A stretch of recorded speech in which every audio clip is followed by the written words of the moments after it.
Okay, so now we know that we can play the S5L. Again, we have to warp it up. Now this is already warped up. The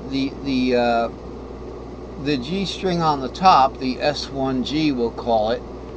And by the way, this S1G here, it doesn't need the A label there. So that would be the S1G. And this would be the D. This is another edit I have to do this. It's not totally wrong, but we want to simplify it as much as possible. So this would be the G shape on. Notice it's already warped over for us. That's why it's easy. So I've made these best choice patterns here. Okay, so let's look. Starting from the C here. Now, we've done the pentatonics many times.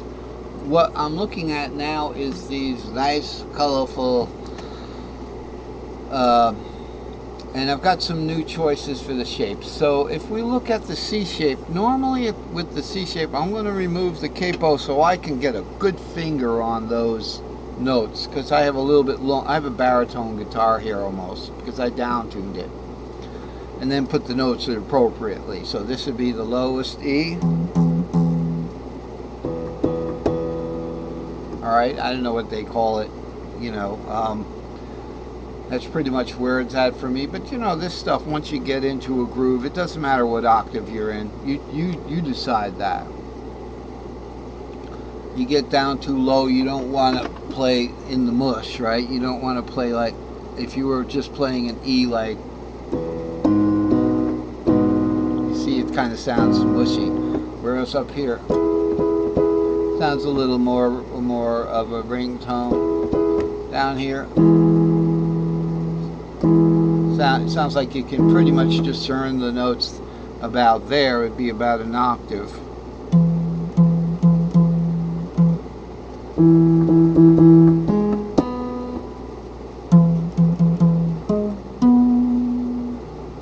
So you decide that. So let's look at the C shape from here. Now this is your C chord, your C arpeggio. You've got to tune up a little bit sometimes. So I got to tune to this C. So I'll go.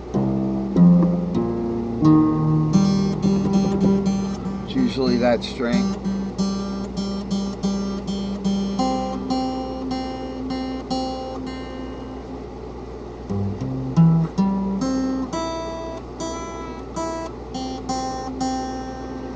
Okay, sorry. So we'll play that. This is the C now. I had two ways to play it. I always used to play an S2L, S3O on top of C shape. But now I've changed it to an S1C on the bottom, which is a good reminder of what box we're in. And then do a big old S5L. Warp. But now the top two strings of the S5L are kind of equal. They're in line, even though they're both warped. They're aliased.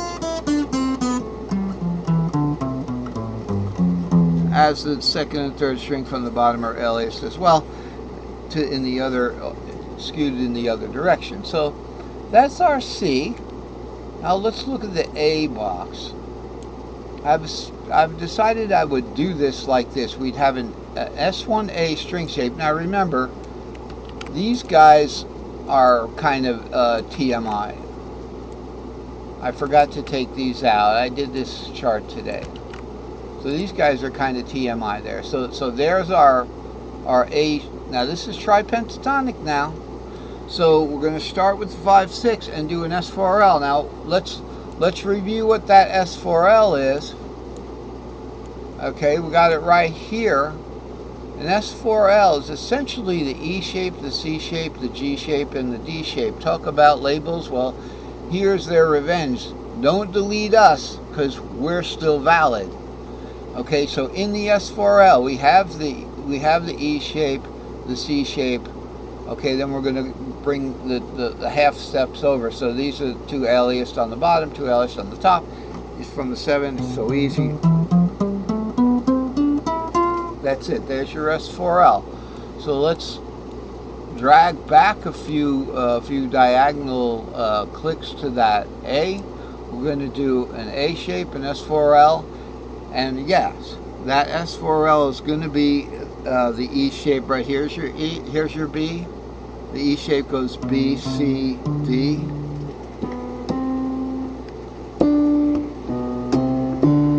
So down here, so we've got our warp it up.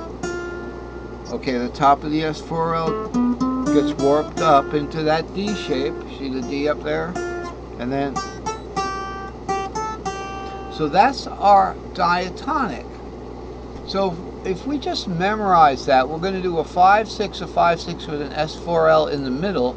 When we look at that A shape, if we can find that somewhere, hello A, there you are.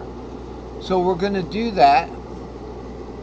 Any chord that we play in that A shape, we can play over that diatonic. So let's look for some easy ones. Here's a D minor. Here's a D minor shaped E minor in that A box. So that E minor, as you know, is going to be second inversion. So here's our root E minor. Here's first inversion E minor. Here's second inversion E minor.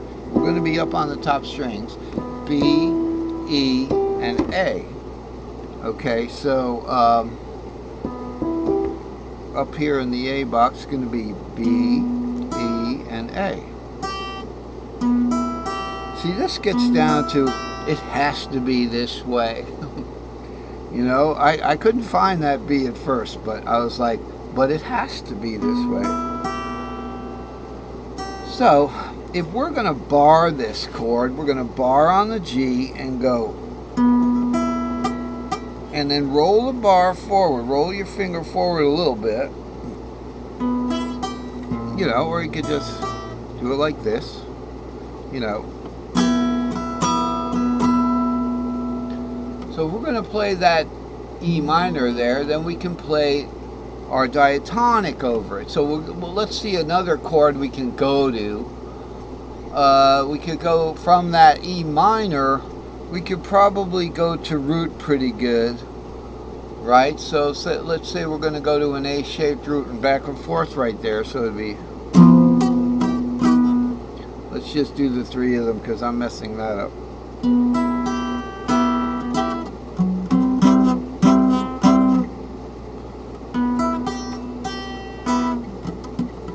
Something like that.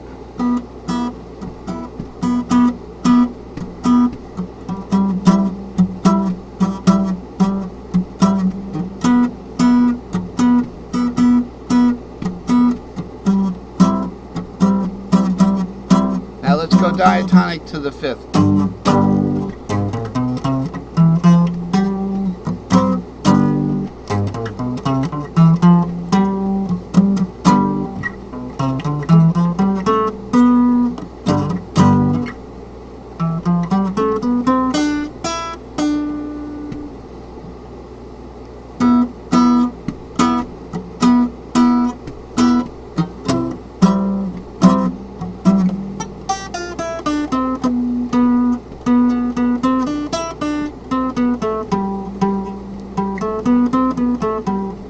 I'm just outlining that S4L, and if I'm not mistaken, because I have to look at this. Yeah, we're doing that. We're doing a 5/6. We're doing an S4L sandwich on 5/6. It's a big sandwich. So we're kind of looking down long ways at it. And excuse my playing, but this is, you know, it's the A box has some difficult chords. We don't have an easy. We have a C minor shaped D minor. So that would go. Remember, C always is in second inversion from the bottom string. So it's, there's a C minor shaped D minor right there.